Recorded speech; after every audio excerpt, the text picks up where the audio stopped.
बारिश के बाद इंडिया और कनाडा के बीच हुआ 5-5 ओवर के रोंगटे खड़े कर देने वाले मुकाबले में ऐसा घमासान हुआ कि पार हुई रोमांच की सारी हदें।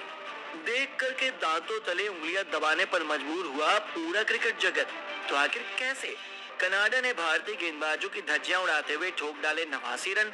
आखिर 30 गेंद में इतने बड़े लक्ष्य का पीछा करते हुए कैसे सूर्या के साथ मिलकर कोहली और ऋषभ पंत ने मचा दिया हाहाकार।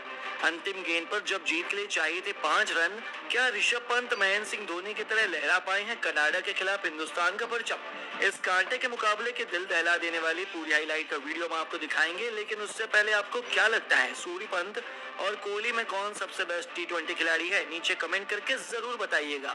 दोस्तों, जैसा कि आप सभी जानते ही हैं कि टीम इंडिया जहां पहले ही टॉप 8 में क्वालिफाई कर चुकी है, वहीं लीग स्टेज का अपना अंतिम मैच खेलने के लिए वह कनाडा के खिलाफ फ्लोरिडा के मैदान पर उतरे थे। लेकिन बारिश के कहर के चलते 8 बजे से शुरू होने वाला यह मुकाबला रात 9 बजे तक भी शुरू नहीं किया जा सका। उन्होंने सलाह मशवरा कर फैंस की भावनाओं की कदर करते हुए बारिश के बाद 5-5 ओवर का एक रोमांचक मैच करवाने का निर्णय लिया। जी हाँ दोस्तों, मैच को मात्र 5-5 ओवर का करवाया गया, जहां इस मुकाबले में कनाडा के कप्तान साद बिन जफर ने पहले बल्लेबाजी करने का फैसला चुना और कनाडा के लिए पहले बल्लेबाजी करने के लिए खुद आरोन जॉनसन के साथ नवनीत धारीवाल उतरे। उनसे उम्मीद थी कि उन दोनों के बीच एक बेहतरीन साझेदारी देखने को मिलेगी, क्योंकि 5 ओवर में जितने ज्यादा रन वह भारत के सामने बना सके उतने ही जीतने के चांसेस बढ़ जाते थे। लेकिन यहाँ पर धालीवाल के रूप में पहला झटका पहले ही गेंद पर कनाडा को लगा। जी हाँ दोस्तों, यहाँ पर धालीवाल अर्शदीप की गेंद को समझ नहीं सके, जिनका फील्डर ने एक आसान सा कैच लपका और इस दिग्गज गेंदबाज ने बहुत जल्द पहला झटका कनाडा की टीम को दिया। अब बहुत जल्द पहला विकेट जाने के बाद बल्लेबाजी में उतरे प्रगत सिंह, जहां पर उनने केवल अपना विकेट बचाने की बल्कि स्कोर को भी तेजी से आगे बढ़ाने की जिम्मेदारी थी। लेकिन दोस्तों, यहाँ पर इसके विपरीत नजारा हम सभी को देखने को मिला, क्योंकि जहां इस खिलाड़ी की सबसे ज्यादा जरूरत कनाडा की टीम को थी, आज वही मात्र 10 रन बनाकर अपना विकेट दूसरे ओवर की तीसरी गेंद पर जसप्रीत बुमराह को दे गए। और ये दूसरा बड़ा झटका जब कनाडा को लगा तो मात्र कनाडा की टीम का स्कोर 25 रन था। बस आरोन जॉनसन मैदान पर पूरी कोशिश कर रहे थे कि कैसे भी अपनी टीम को लगभग 60 रन के पार तो ले ही जाएं। लेकिन दोस्तों, चमत्कार तो तब हो गया जब मैदान में उतरे निकोलस कीर्टन ने पूरे मैच का रंग बदल कर रख दिया। जी हाँ दोस्तों, मात्र 3 ओवर बचे थे, यहाँ पर कार्टर ने आते पहले 4 गेंद पर 20 रन बटोरकर अपने इरादे जाहिर कर दिए कि वह आखिरकार मैदान पर करने क्या आए हैं। और फिर उनका साथ निभाते हुए आरोन जॉनसन भी यहाँ रुकने वाले थे, जहां अब इन दोनों ने साथ में मिलकर 40 रन की साझेदारी की मात्र 40 गेंद में। और इस बीच निकोलस ने बाउंड्री के पार चौके छक्के इस कदर लगाए कि मानो उनके लिए तो यह बच्चों का खेल हो। और इसी के साथ कनाडा की टीम ने पहले 5 ओवर में बल्लेबाजी करते हुए भारत के सामने 88 रन जड़ डाले। 89 रनों के लक्ष्य भारत की टीम को मिला। हालांकि दोस्तों, एक समय तो ऐसा था कि कनाडा की टीम इस मुकाबले में ज्यादा से ज्यादा 50 रन भी नहीं बना पाएगी, लेकिन निकोलस कीर्तन ने मैदान में उतरकर 40 रन की विस्फोटक पारी खेली। भारतीय क्रिकेट टीम ने अपना मास्टर प्लान तैयार कर रखा था और उन्होंने तुरंत 89 रन बनाने के लिए कप्तान रोहित शर्मा के साथ खुद किंग कोहली को भेज दिया। और भारतीय टीम जब इस मैदान पर बल्लेबाजी करने के लिए उतरी तो आते ही दोनों दिग्गज बल्लेबाजों ने पहले ओवर में ही गेंदबाजों को आड़े हाथों लिया, जहां पहली गेंद पर छक्का जड़ देने के बाद रोहित कहां रुकने वाले थे।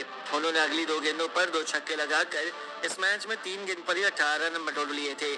हालांकि अगली गेंद पर जेरेमी गार्डन ने चालाकी दिखाते हुए रोहित को स्लोवर गेंद फेंकी और उन्हें फील्डर के हाथों कैच आउट करवा कर भारत को पहला झटका दे दिया था। उनके आउट होने के बाद मैदान में उतरे सूर्य कुमार यादव, जो अगली गेंद पर कोई भी रन नहीं बना पाए। और पहले ओवर में 18 रन बन जाने के बाद तो ऐसा लग रहा था कि 89 रन का लक्ष्य तो भारतीय टीम 3 ओवर के भीतर ही हासिल कर लेगी। लेकिन दोस्तों, मैच अंतिम ओवर तक न जाए, भला ऐसा हो सकता है? क्योंकि इस बार का टी20 वर्ल्ड कप है ही कुछ ऐसा अनोखा कि मैचेस अपने आप रोमांचक होने से पीछे नहीं हटते हैं। ऐसा ही कुछ इस मुकाबले में भी नजर आया, जब दूसरे ओवर में कोहली और सूर्या ने मिलकर 15 रन ठोक डाले। हालांकि 2 ओवर में 32 रन जड़ देने के बाद भारत को दूसरा झटका डिलीवर एलिगर ने दिया, जब एक बार फिर बड़ा शॉट लगाने के लिए विराट गए, लेकिन गेंद सीधा उनके बल्ले का बाहरी किनारा लेकर फील्डर के हाथों चली गई और भारत को बड़ा झटका विराट के रूप में लगा, जहां विराट 17 रन बनाकर पवेलियन लौट गए। और अब यहां से भारत को संभाल कर बल्लेबाजी करने की जरूरत थी, क्योंकि गेंदबाजों ने लय पकड़ ली थी। अब मैदान पर उतरे शिवम दुबे और सूर्या स्कोर को आगे बढ़ा रहे थे। उससे पहले ही टीम इंडिया को तीसरा झटका भी इस गेंदबाज ने दे दिया। जी हाँ, उन्होंने आते ही शिवम दुबे को एलबीडब्ल्यू कर भारतीय टीम को मुश्किल में फंसा दिया और एक बड़ा झटका यहां भारत को ही ले डूबने वाला था। हालांकि गनीमत रही कि यहाँ पर पंत और सूर्या ने मिलकर पारी को संभाला और दोनों बल्लेबाज जैसे तैसे करके अपनी टीम को अंतिम ओवर तक ले गए। अब मुकाबले को जीतने के लिए भारत को 6 गेंद पर 22 रन की दरकार थी और लास्ट ओवर करवाने के लिए खुद कनाडा के कप्तान साद बिन जफर आए थे।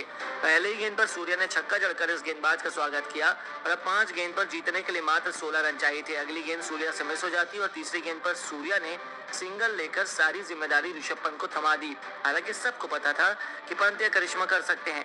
आज उन्होंने एक बात फिर से दोबारा साबित कर दिखाया जब चौथी गेंद पर जफर की बाउंसर पर मुंहतोड़ जवाब देते हुए पंत ने अपने पुल शॉट से छक्का जड़ दिया।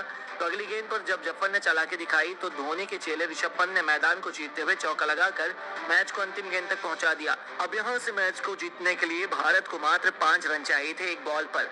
साद बिन जफर ने यहां पर एक कातिलाना यॉर्कर मारी। ऐसा लगा कि मैच तो खत्म हो गया, लेकिन तभी पंत ने दिखाया चमत्कार और उस पर अपने मिनी हेलीकॉप्टर शॉट से ऐसा छक्का लगाया कि मिड विकेट के ऊपर से उस गेंद को बाउंड्री के बाहर फेंककर पंत ने इस मुकाबले में अपनी टीम भारत को एक कभी न भूलने वाली रोमांचक जीत दिलाई और ऋषभ पंत की वजह से मुकाबला भारत को जीतने में यह कामयाबी हुई। इसके बाद तो पूरी दुनिया ऋषभ पंत को सलाम कर रही है। आखिर हो भी क्यों ना, जिस तरीके से इस खिलाड़ी ने मैदान में जलवा दिखाते हुए मैच को समाप्त किया, सूर्या के साथ मिलकर कनाडा के गेंदबाजों की धज्जियां उड़ाकर रख दी। ऐसे में उनकी तारीफ करना तो बनता ही है। जश्न में जहां एक तरफ पूरा हिंदुस्तान झूम रहा है क्योंकि टीम इंडिया टॉप 8 में क्वालिफाई कर चुकी है, वहीं भारतीय टीम अब केवल खिताब से कुछ ही कदम दूर रह गई है। जहां टॉप 8 में भारतीय टीम का पहला मुकाबला 20 जून को अफगानिस्तान से होने जा रहा है। आपको क्या लगता है, टीम इंडिया क्या इस बार T20 वर्ल्ड कप की चैंपियन बन पाएगी? अपनी कीमती राय में